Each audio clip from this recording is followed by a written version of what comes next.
धनुष बाण तरकस लिए हुए, गधा तलवार इत्यादि लिए हुए खड़े हैं।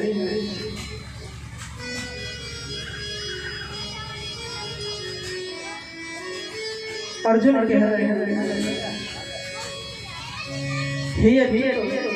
हे माधव, मैं जानना चाहता हूँ कि हमसे कौन कौन युद्ध करने के लिए आए हैं। मैं देखना चाहता हूँ कि हमें किससे युद्ध करना पड़ेगा। हमारा रथ जो है दोनों सेनाओं के मध्य में लेकर के चलो।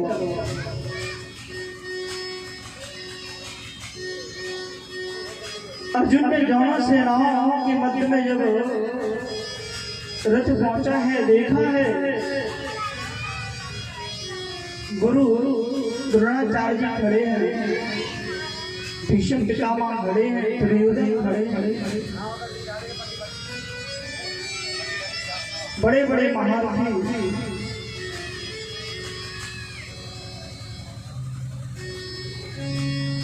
तो अर्जुन के मन में ख्याल आ गया, जो हमारे पूर्वज हैं, जो हमारे चाचा हैं, जो हमारे गुरु हैं, आज हमें इनसे युद्ध करना पड़ेगा। और उस समय अर्जुन को मोह हो गया। मेरे गोविंद ने अर्जुन को बहुत ही सुंदर ज्ञान दिया, जिसे गीता कहते हैं। भगवान ने अर्जुन को गीता का ज्ञान कराया। अरे भगवान ने कहा है, कर्मण्येवाधिकारस्तु फलेषु कदाचन। अर्जुन तू कर्म कर, क्योंकि अर्जुन को मोह हो चुका है। अर्जुन मोहित तो हो रहे हैं कि मैं अपने से बड़ों से कैसे युद्ध करूंगा। भगवान कह रहे हैं, तू सब मुझ पर छोड़ दे और तू धनुष उठा करके युद्ध कर। आज अर्जुन ने धनुष उठाया है और भीषण युद्ध हुआ है। महाभारत का युद्ध 18 दिन तक चला, जिसमें बड़े बड़े मगरमच्छ, बड़े बड़े योद्धाओं से पांडवों ने युद्ध किया। अच्छा, पांडवों ने युद्ध किया, मगर पांडवों की भी सामर्थ्य नहीं थी जो ऐसे महारथी, ऐसे महादिग्गज का सामना कर सके। आज भगवान के सहारे अर्जुन ने महाभारत के युद्ध में विजय प्राप्त की है। विजय श्री अर्जुन को पांडवों को मिली है। सूत जी कहते हैं, महाराज महाभारत के अंतिम युद्ध में भीमसेन ने अपनी गदा से दुर्योधन हुई गंगा को तोड़ दिया। दुर्योधन की दुर्दशा को देख करके अश्वत्थामा अपने पिता की मृत्यु का बदला लेने के लिए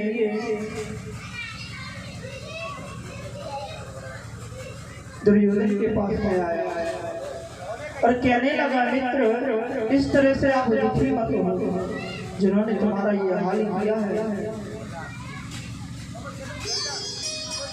मैं उनसे तुम्हारे लिए युद्ध करूंगा और जो तुम युद्ध हार गए हो ना, ये मित्र, वो मैं मिटाऊंगा।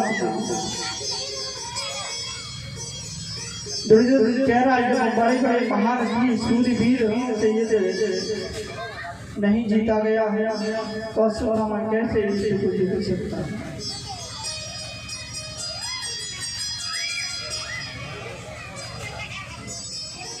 दुर्योधन ने भी कह दिया है कि अगर इस युद्ध को मैं अभी भी जीत गया ना तो आधा राज्य में दे दूंगा।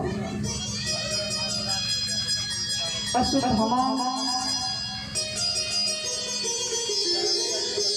पांडवों के शिविर की तरफ चलने लगा।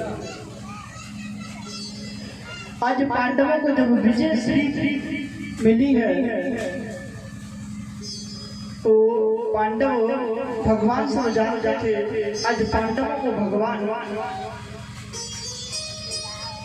जब पांडव अपने सैन्य कक्ष में जा रहे थे उस समय भगवान ने रोक दिया कि अरे आज तो हमें विजय प्राप्त हुई।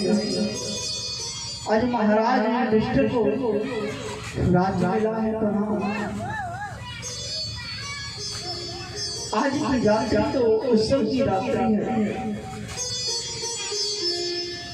तो कक्ष में नाश होकर के आज भगवान के साथ में पांडव चल दिए घूमने के लिए। और जहां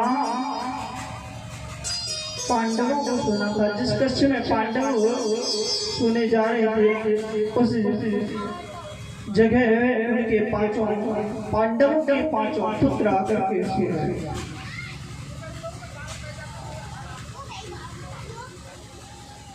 इधर अश्वत्थामा ने देखा है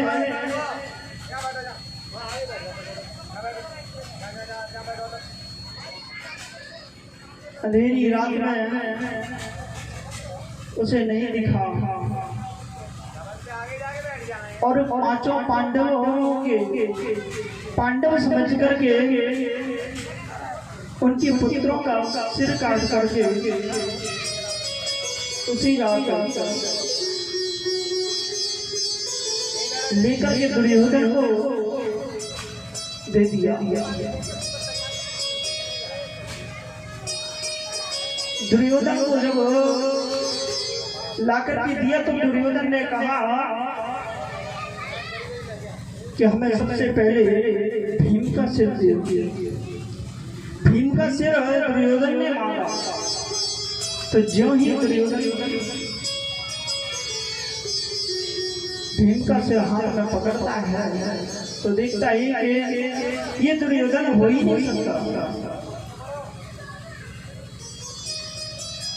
ये तो उसका पुत्र है।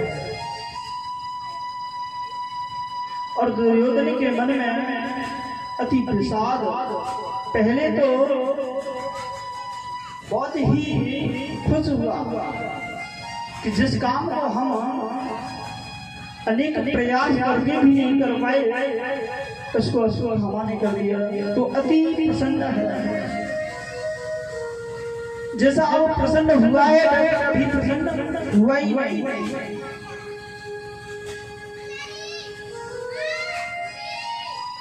और जब देखा है कि भीम का के पुत्र का सिर है तो कहने लगा रे बहुत तूने तो मुझे मेरे कुल में जल देने पे वाला छोड़ा।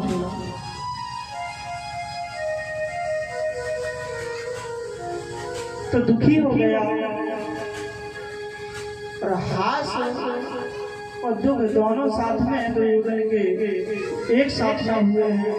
उसी समय दुर्योधन की गोविंद शरीर को छोड़ त्याग दिया।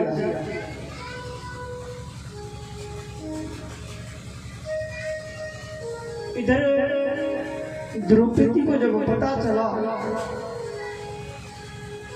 तो द्रौपदी छाती को पीट पीट करके बिलाप कर रही है। अर्जुन ने सांत्वना दी, प्रतिज्ञा की कि जिस दुष्ट ने जिस निर्दयी ने ये काम किया है मैं उस दुष्ट को द्रौपदी तुम्हारे सामने लेकर आऊंगा और तुम्हारे सामने आकर के उसको मृत्यु दूंगा। मैं अपना मुख तुम्हें द्रौपदी तभी दिखाऊंगा। इतना कहकर के अर्जुन कृष्ण जी के साथ में, मेरे गोविंद जी के साथ में रथ में बैठ करके अश्वत्थामा के शिविर की ओर चल दिए। अश्वत्थामा प्राणों के बचाने के लिए भागने लगा। जब देखा कि अर्जुन मुझे मारने के लिए आ रहा है, मेरी ओर आ रहा है, तब अश्वत्थामा ने ब्रह्मास्त्र को छोड़ दिया। ब्रह्मास्त्र का प्रयोग किया तो अर्जुन घबरा गया और भगवान कृष्ण से कहने लगे, क्या करें भगवान? अर्जुन भगवान कृष्ण ने कहा है कि अर्जुन तुम्हें तो ब्रह्मास्त्र का ज्ञान है। और भगवान कृष्ण के कहने पर अर्जुन ने भी ब्रह्मास्त्र को छोड़ दिया, क्योंकि अर्जुन को दोनों ज्ञान था। अर्जुन को ब्रह्मास्त्र का, अर्जुन ब्रह्मास्त्र को चलाना भी जानते थे और अर्जुन ब्रह्मास्त्र को लौटाना भी जानते थे। जो ही ब्रह्मास्त्र को छोड़ा है अर्जुन ने, तो दोनों शक्तियां आकाश में बड़े ही जोर जोर से गर्जना करने लगी। ऐसा भयंकर भयंकर ध्वनि हो रही है कि मानो आंधी तूफान, बहुत ही बड़ा बवंडर, बड़ा ही घोर ध्वनि हो रही है। ऐसा लग रहा है कि ऐसी ध्वनि हो रही है कि इस ध्वनि से त्रिलोकी नष्ट हो जाएगी। भगवान से पूछा है अर्जुन ने, भगवान क्या करें? तो भगवान ने कहा कि अर्जुन तुम अपने अस्त्र को लौटाओ। और ब्रह्मास्त्र को अर्जुन ने लौटाया है। अश्वत्थामा पे ब्रह्मास्त्र लौटाना नहीं आता, तो अर्जुन ने दोनों ब्रह्मास्त्रों को लौटा लिया। दोनों ब्रह्मास्त्र शांत हो गए। अश्वत्थामा को अर्जुन ने पकड़ लिया और लेकर के द्रौपदी के सामने आ गए। भगवान कृष्ण के कहने पर अश्वत्थामा को बंदी बना करके द्रौपदी के सामने लाकर के खड़ा करा दिया। बताओ इसे कौन सा दंड दें? इसे निरपराध बालकों की हत्या की, जिन्होंने कोई अपराध नहीं किया उन बालकों की इसने हत्या की है। शास्त्र कहता है मत्तम प्रपत्तम मुञ्चत्यं सुप्तं बालं स्त्रिया जलं प्रपन्नं पृथ्वी भीतं नानिपुहन्ते धर्मे। आप सावधान मत वाले पागल सोए हुए बालक स्त्री साथी रतहीन शत्रु को धर्म बैल को ऐसे पुरुषों को कभी नहीं मारता।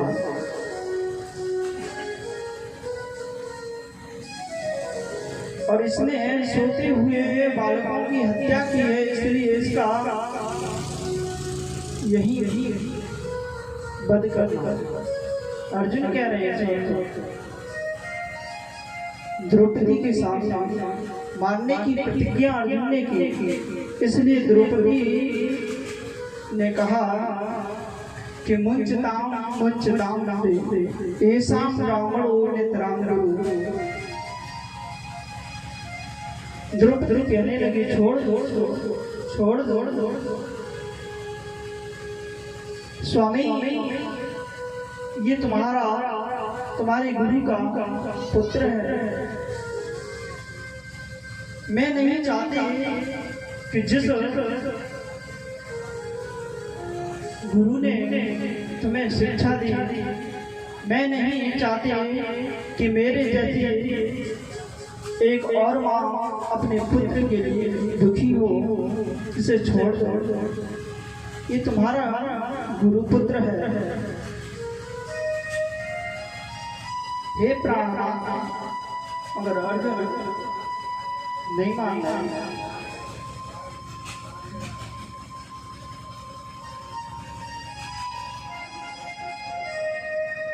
प्राणनाथ,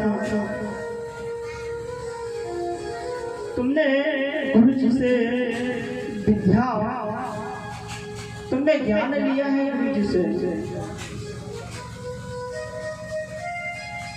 और एक बात और है, इसको अगर मारना ही चाहते तो मार दो, मगर जो मेरे पुत्र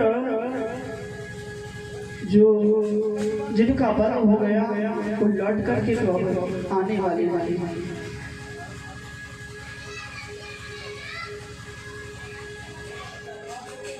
और कहती हैं द्रौपदी जी कि संसार में वियोग और संयोग दो का जुड़ा है।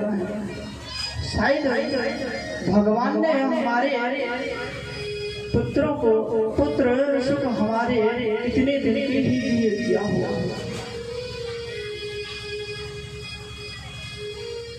कहती हैं द्रौपदी जी को सुख दुख निज कृत कर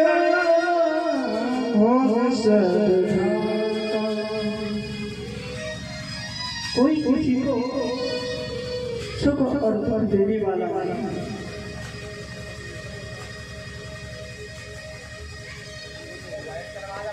इसलिए इतने दिन के लिए ही मुझे पुत्र सुख मेरे जीवन में लिखा अपने प्रारब्ध के अनुसार सुख दुख आते रहते हैं। हानि लाभ जीवन मरण जस जस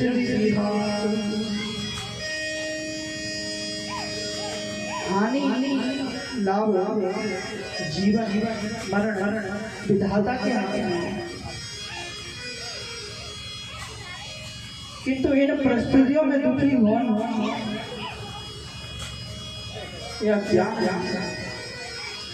जो मेरे प्रारब्ध में लिखा था वो मुझे मिल गया।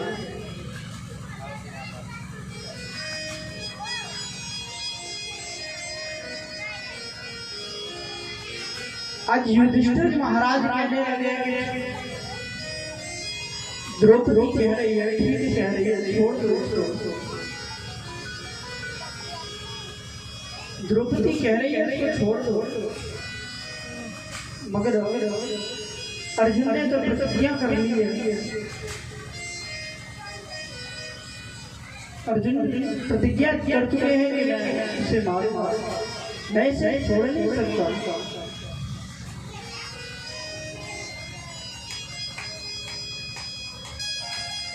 क्या करें? आज अर्जुन माधव के पास में पहुंचे, माधव से पूछा, कहते हैं कि ब्रह्म बंधुर न हंतव्यम आता ताई उदाहरण।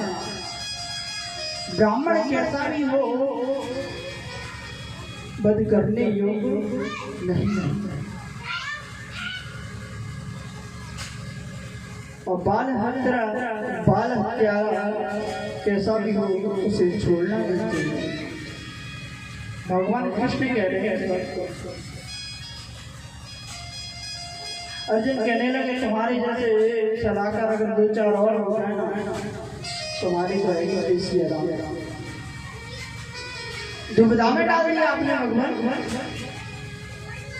ब्राह्मण कैसा भी हो उसे मारना नहीं चाहिए, और बाल हत्यारा कैसा भी हो उसे छोड़ना नहीं चाहिए। अश्व सामान्य ने बबराज बालकों की हत्या की है, तो इसलिए छोड़ना नहीं चाहिए। मगर गुरुपुत्र है, ब्राह्मण है, इसलिए मारना नहीं चाहिए। करें तो करें क्या। आज गीता का ज्ञान उसी समय अर्जुन को हुआ है। भगवान कृष्ण के कहने पर अर्जुन ने अश्वत्थामा के मस्तिष्क से मणि को निकाला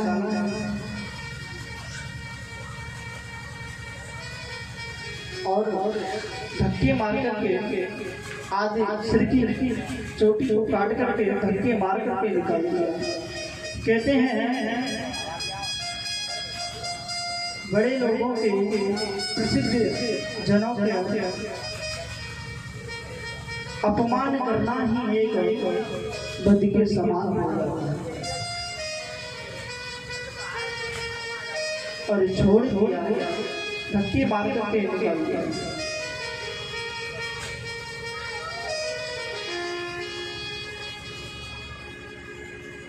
गोविंद भगवान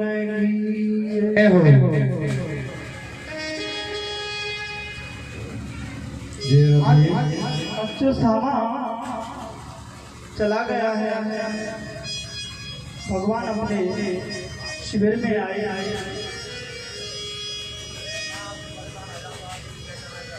बड़ा ही सुंदर अवसर है। इधर अश्वत्थामा को लगा है जिस समय अभिमन्यु का वध हुआ, उस समय मित्रा सती होने के लिए जा रही है।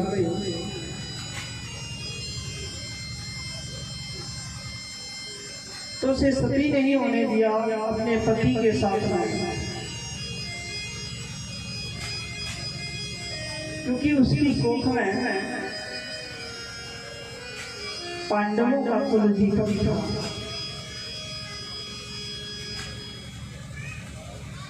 आज अश्वत्थामा ने पुनः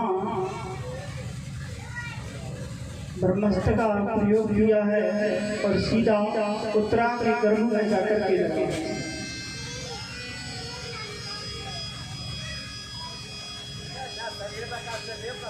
और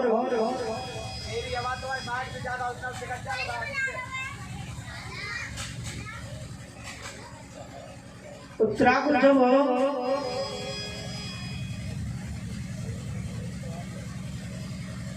जलन महसूस होने लगी, पीड़ा महसूस होने लगी, तो उसने किसी को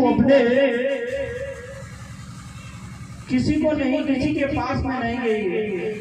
उसने जान लिया है कि हमारा और कोई नहीं है, हमारा अगर साथ देने वाले हैं तो मेरे गोविंद हैं। और कहने लगी है कि पाही पाई महायोग देव देव जगतपते,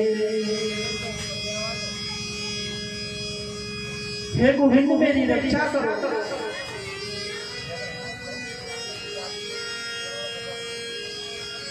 मुझे मृत्यु का भय है, मेरे संतान की रक्षा करो। और भगवान अपने सूक्ष्म रूप से जब भगवान से प्रार्थना की उत्तरा ने, तो एक रूप से भगवान उत्तरा के सामने खड़े रहे, दूसरे रूप से अंगुष्ठ के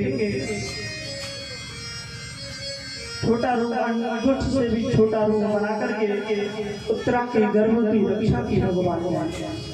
मेरा कोई न सहारा बिन तेरे, घनश्याम समरिया मेरे। मेरा कोई न सहारा बिन तेरे, घनश्याम समरिया मेरे। और मेरा कोई न सहारा बिन तेरे, घनश्याम समरिया मेरे। तो मेरा कोई न सहारा बिन तेरे, घनश्याम समरिया मेरे।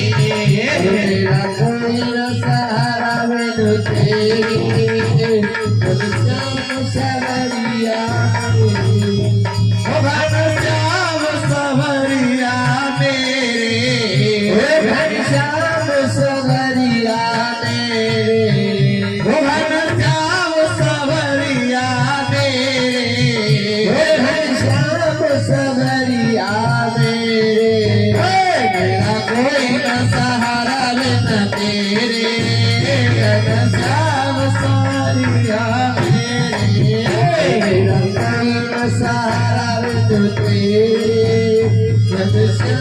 सवरिया मेरी, मेरा कोई न सहारा बिन तेरे, घनश्याम सवरिया। भगवान ने सुदर्शन चक्र से ब्रह्मास्त्र को काटा है और उत्तरा के गर्भ की रक्षा की। ये सब दृष्ट मैया भुआ कुंती देख रही। भुआ कुंती ने जब ये दृश्य देखा तो भुआ कुंती की आंखों से आंसू आ गए।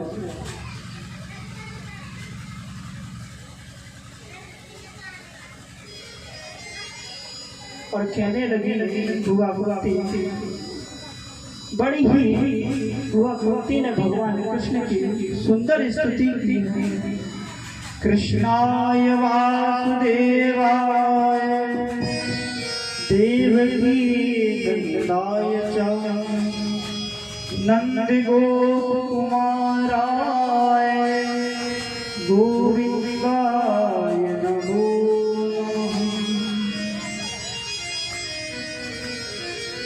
नमः।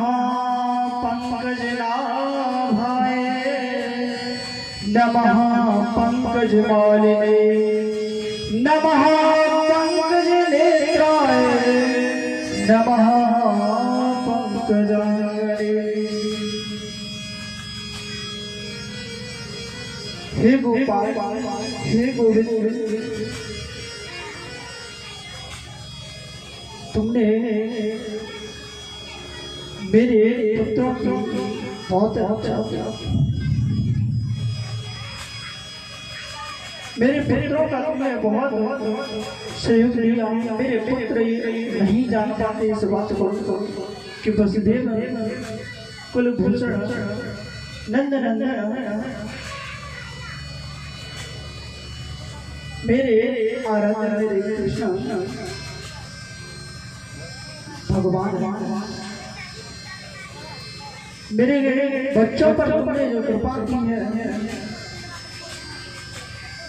तुम कोई साधारण नहीं, तुम तो जगत पिता हो। मेरे पुत्रों का महाभारत जैसे युद्ध में विजय श्री को प्राप्त कराया।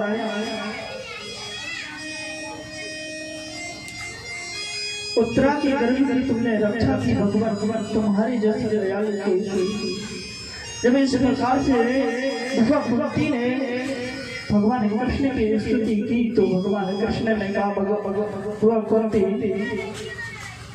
अगर तुम हमें भगवान मानती हो तो आज वरदान मांग लो। जो मांग लोगी भुआ में वही दे दूंगा तुमको। तो भुआ कुंती ने मांगा भी तो क्या मांगा।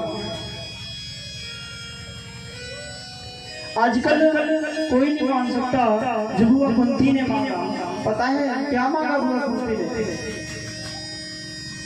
भगवान से भुआ कुंती ने दुख मांगा। जिस दुख में मेरे गोविंद की याद आए, मेरे कन्हैया की याद आए, कन्हैया भैया वो दुख दे दे।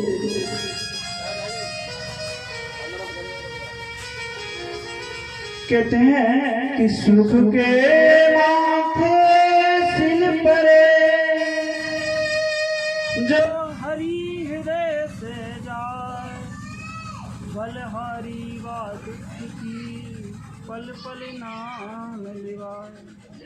आवाज तो ना लेकर तो भाई ना को माइक पे लगा के चलाओगे ना तब आवाज बढ़िया लेकर माइक पे बहुत लगा के चलो करो। लाइट नहीं आ रही है और नहीं तो भाई माइक पे वो बैठा ले तो भाई माइक पे ज्यादा आवाज से काट दूंगा अकेले।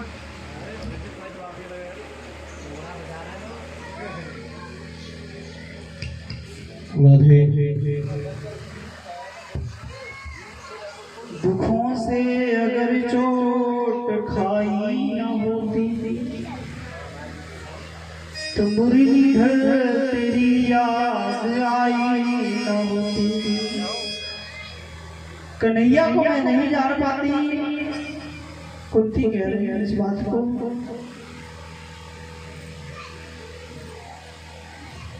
शास्त्र भी कहता है कि विपदा संपूर्णा शाश्वत तत्र तत्र जगत गुरो भगवतो दर्शनम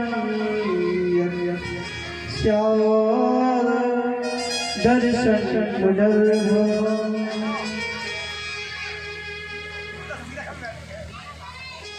अच्छा हुआ कुंती ने दुख ही क्यों मांगा? दुख हुआ कुंती ने इसलिए मांगा कि दुख में ही मेरा गोविंद याद आया।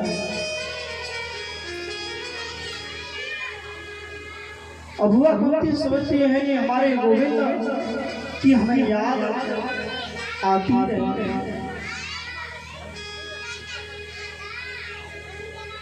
गोस्वामी तुलसीदास जी लिखते हैं दुख क्या है। सुंदर कांड में बड़ा ही सुंदर लेखन किया है गोस्वामी तुलसीदास जी ने।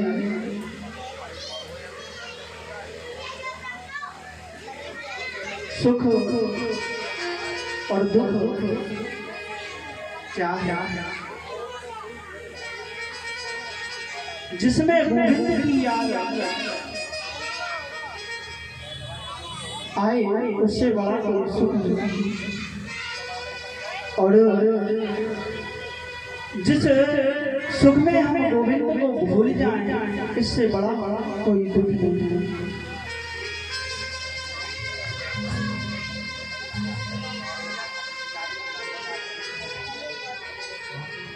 भगवान को हम भूल जाएं इससे बड़ा कोई दुख नहीं है। इसलिए बुआ कुंती ने दुख मांगा। आगे चल करके भगवान द्वारका के लिए जाना चाहते हैं। मैया कुंती से उन्होंने विदा मांगी है। और जब कुंती ने विदा दी तो भगवान ने आज जाना अपना स्वीकृति कर दिया है। भीष्म पितामह एक दिन भगवान अपने शिविर में बैठे थे और बैठे बैठे आंखों से अश्रुपात कर इतने में युधिष्ठिर महाराज आए और युधिष्ठिर महाराज ने पूछा कन्हैया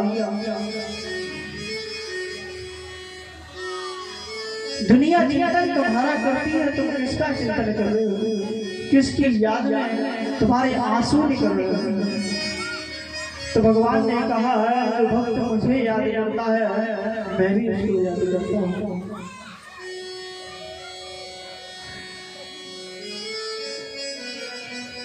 और भगवान पांडवों को लेकर के भीष्म पितामह के पास में पहुंचे। पांडवों ने जाकर के भीष्म पितामह को प्रणाम किया। भगवान कृष्ण है वो पीछे है, पांडव है वो आगे।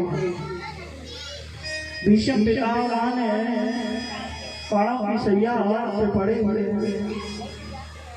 युधिष्ठिर से पूछा कि जो तुम्हें लेकर के आया है वो कहाँ है? आगे आकर के भगवान ने भीष्म पितामह को प्रणाम किया।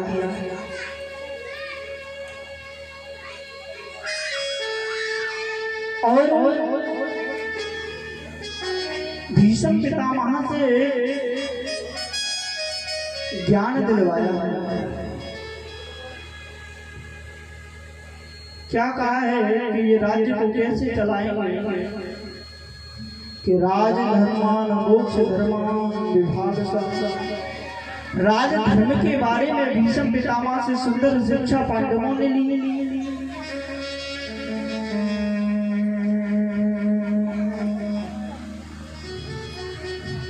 सुंदर शिक्षा को देकर के कि राजा का धर्म होता है कि जिसके राज्य में प्रजा दुखी होती है वो राजा नरक का गामी होता है।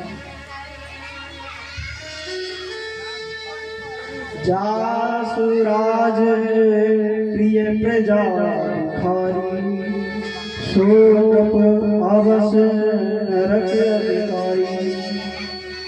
जिसके राज्य में प्रजा होती है, जो राजा अपनी प्रजा का पालन पोषण अच्छी तरीके से नहीं करता, पुत्रवत नहीं करता, वो राजा नरक आदमी होता है।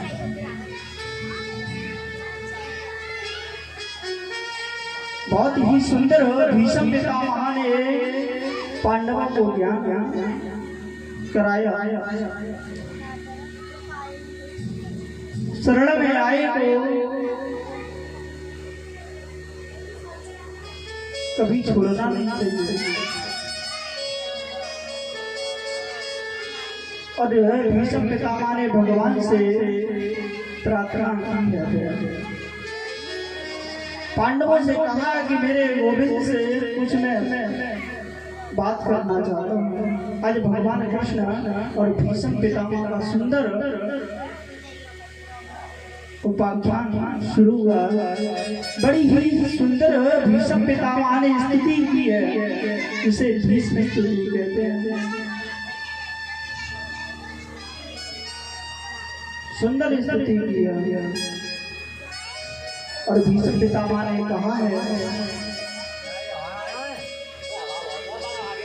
माधव मैं देखना चाहता हूँ तो महाभारत का दृश्य।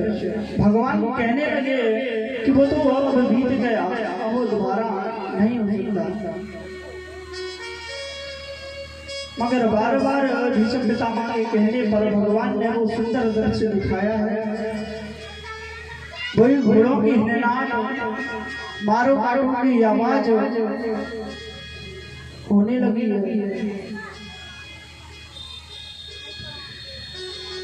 रथ का पहिया लेकर के भगवान कृष्ण भीष्म पितामह के तरफ दौड़े। ये भी दृश्य भीष्म पितामह का है। इधर सूर्य दक्षिणायन चल रहा था, जो ही सूर्य उत्तरायण आया, ये सुंदर दृश्य देख रहे थे भगवान का कि भीष्म जिस समय अर्जुन पर बाणों की बौछार भीष्म पितामह कर रहे थे और वो अपने आप को बचा नहीं पा रहा था। उस समय भगवान ने अपनी प्रतिज्ञा को छोड़ करके रथ का पहिया उठा करके भीष्म पितामह की तरफ दौड़े। भीष्म पितामह वही दृश्य को देख रहे हैं। बड़ा ही सुंदर दृश्य। इधर उधर भीष्म पितामह ने भगवान से कहा, मैं आपकी वो बाकी छटा देखना चाहता हूँ। राधा जी के साथ में भगवान ने भीष्म पितामह को दर्शन कराया। राधा रानी का सुंदर युगल जोड़ी का दर्शन कराया है। और भीष्म पितामह अपने शरीर को त्याग करके स्वर्ग के लिए चले गए।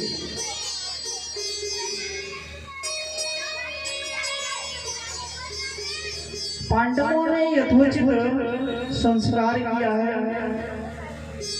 युधिष्ठिर महाराज राजा बने। भगवान ने द्वारका के लिए गए हैं। भगवान अर्जुन को साथ में लेकर के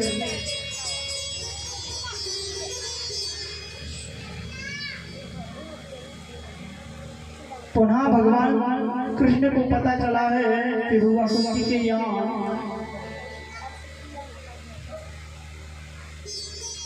पुत्र का जन्म हुआ है। भगवान गोता को लेकर के आए।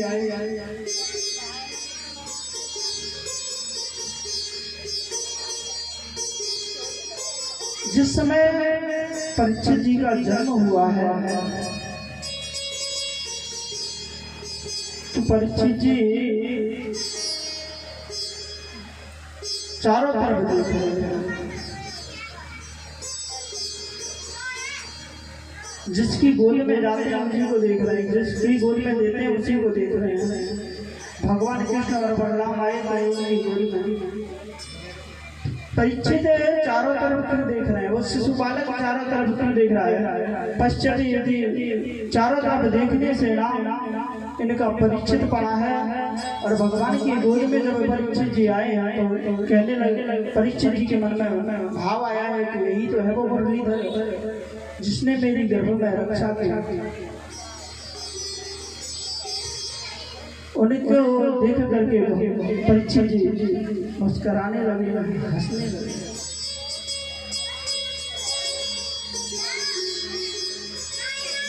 कुछ दिन रुकने के बाद हस्तिनापुर पुनः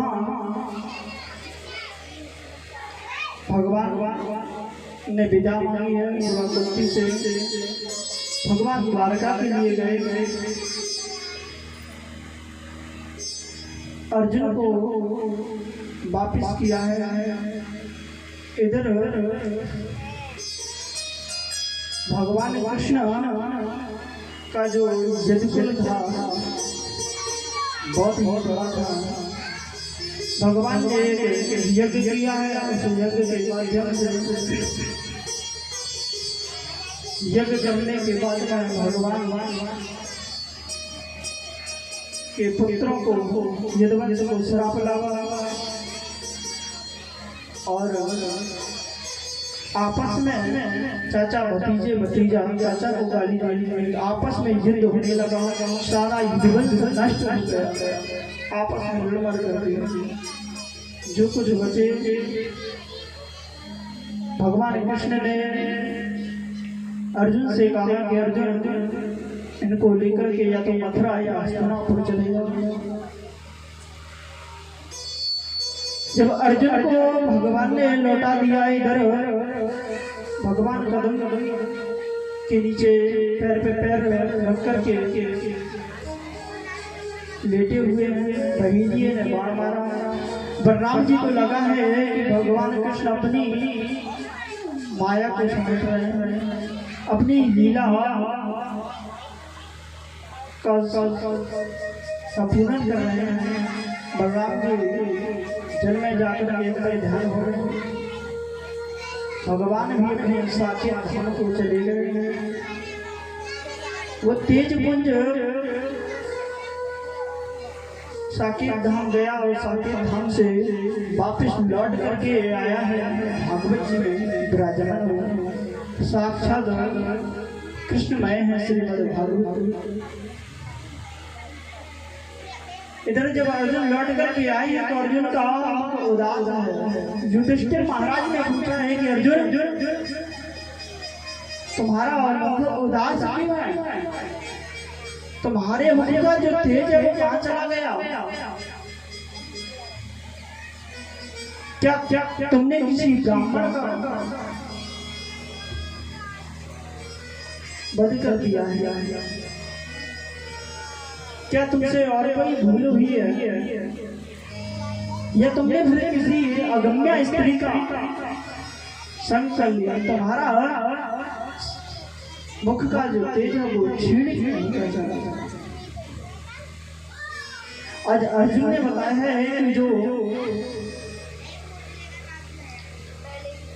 हमारा साथ देने वाले थे वो भगवान इस धराधार को छोड़ करके चले गए। भगवान अपने इस पृथ्वी लोकर को छोड़ करके चले गए। बाकी तो पूरा कुंती सुन नहीं थी। जो ही भगवान की जाने की बात सुनी है तो मैया कुंती खड़े खड़े अपने प्राणों का देह का परित्याग कर दिया।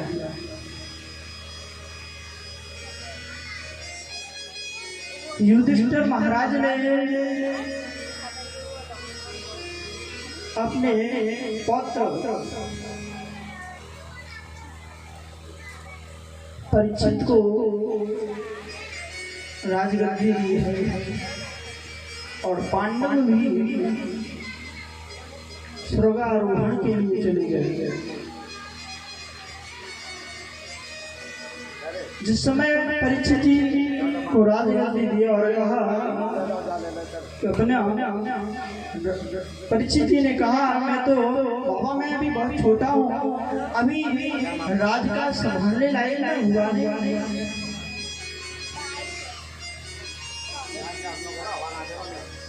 आज युधिष्ठिर महाराज ने कहा संत और ब्राह्मणों के आशीर्वाद से तुम अपने राज काज को चला, ब्राह्मणों से सलाह लेकर के राज का संचार करना, प्रजा का पालन पोषण करना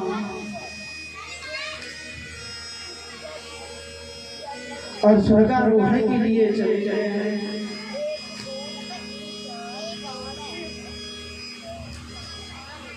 द्रौपदी को साथ में लेकर के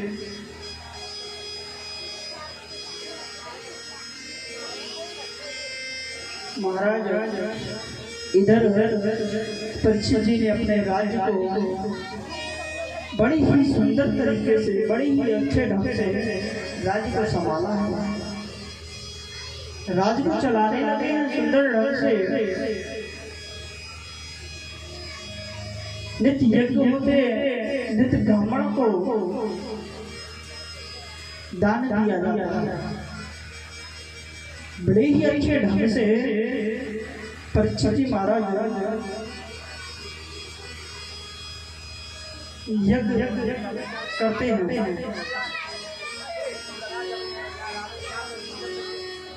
बड़े ही अच्छे ढंग से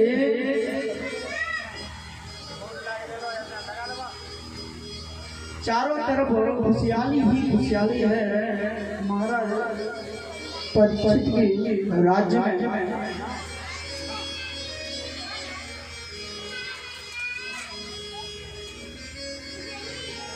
एक बार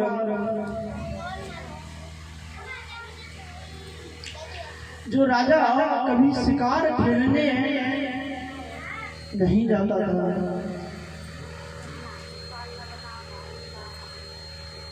वो राजा आज अपने खजाने में गया और एक सुंदर मुकुट देखा है। उस मुकुट को पहन करके राजा परीक्षित आज शिकार के लिए चल दिए। शिकार खेलते खेलते वन में भटकते भटकते भटकते शाम हो गई।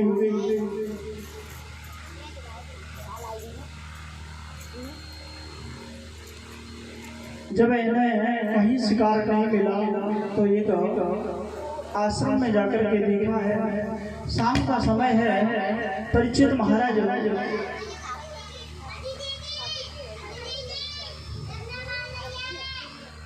ने क्या देखा, सुंदर बड़ा ही दृश्य है।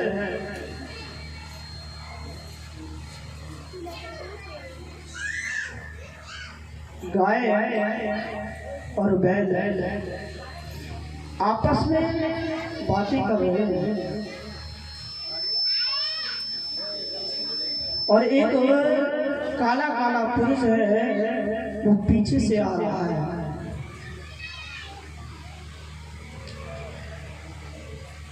आपस में गाय और बैल, गाय माता पृथ्वी और बैल धर्म दोनों हैं, आपस में बात कर रहे हैं। जिस दिन से भगवान कृष्ण इस धराधाम को छोड़ करके गए हैं, उस दिन से मैं दुखी हो रही हूँ। गाय क्या धर्म है, जो बैल है उसके 3 पैर काट दिए हैं और 1 पैर शेष है। जब महाराज परीक्षित ने देखा वो काला काला पुरुष पीछे से गाय को और बैल को दोनों को मारता हुआ आ रहा है, तो परीक्षित महाराज ने रोक दिया। हमारे राज्य में ये आप क्या कर रहे हैं? गाय को इस तरह से हमारे राज्य से दूर चले जाओ। वो काला काला पुरुष कोई और नहीं, कलियुगी है। कलियुग से राजा परीक्षित ने पूछा कि तुम कौन हो और इस प्रकार से गाय को बैल को क्यों ताड़ना दे रहे हो?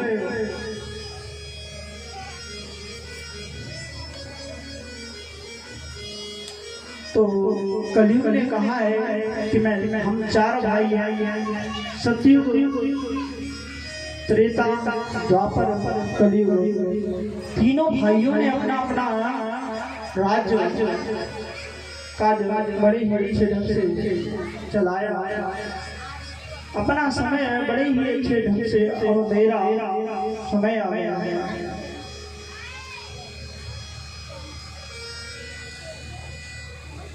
महाराज जब परीक्षित कहने लगे, कलियुग तुम कलियुग हो, पर यहाँ तो मेरा राज्य है। इस तरह से जो तुम अपराध कर रहे हो, मेरे राज्य से दूर निकल जाओ। तो महाराज कलियुग प्रार्थना करने लगा है कि महाराज जहाँ देखो तहाँ आपका ही राज्य है, मैं कहाँ जाऊँ? चौतरफा जहाँ तक मेरी नजर जाती है वहाँ आपका ही राज्य है। ज्यादा नहीं तो आप अपने राज्य में हमें रहने के लिए जगह दे।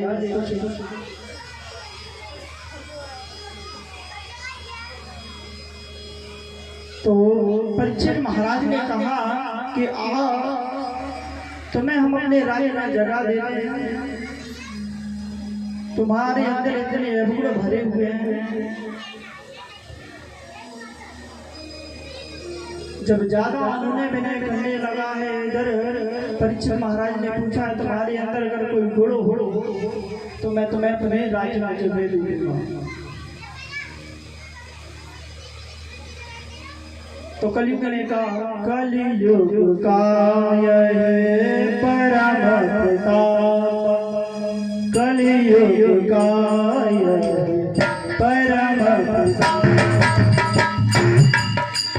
कलियुग काय परम प्रताप, कलियुग कायर परम प्रताप, आदर्श तो होए पाप, तानस गोप होए नहीं ताप, कलियुग काय परम प्रताप, कलियुग कायर परम प्रताप।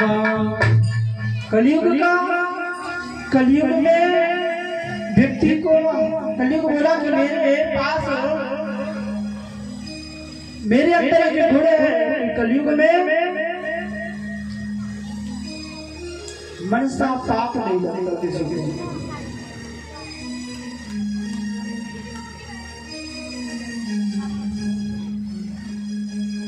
और दूसरी बात कि कलियुग केवल नाम धरा, सुमिर सुमिर उतर पारा। कलियुग में जो सतयुग द्वापर त्रेता में जो यज्ञ से, दान से, भजन से, तप से जो प्राप्त होता है, वो कलियुग में हरि के नाम से ही प्राप्त होता है। हरि के नाम से ही प्राप्त होता हो जाता है। बड़ा ही सुंदर गोस्वामी तुलसीदास जी ने लिखा है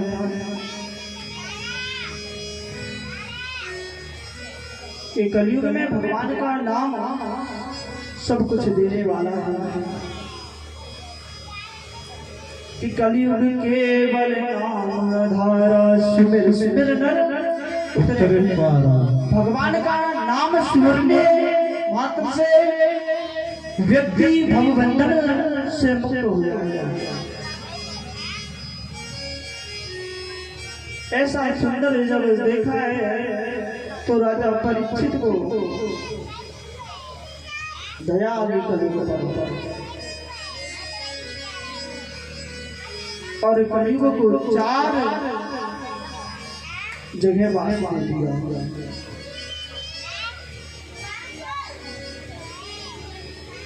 कौन कौन सी 4 जगह हैं वो? जहाँ मदिरा का पान होता हो वहाँ तुम्हारा वास, जहाँ झूठ बोलते हैं जो व्यक्ति वहाँ तुम्हारा वास है, जहाँ जुआ खेला जाता है वहाँ तुम्हारा वास है, जहाँ पर स्त्री गमन हो वहाँ तुम्हारा वास है। तारा है सारा जमाना श्याम हमको बितारो, तारा है सारा जमाना श्याम हमको बितारो, तारा है सारा जमाना श्याम हमको बितारो, हमको बितारो श्याम सबको बितारो, हमको बितारो श्याम हमको बितारो। तारा है सारा जमाना श्याम हमको बितारो,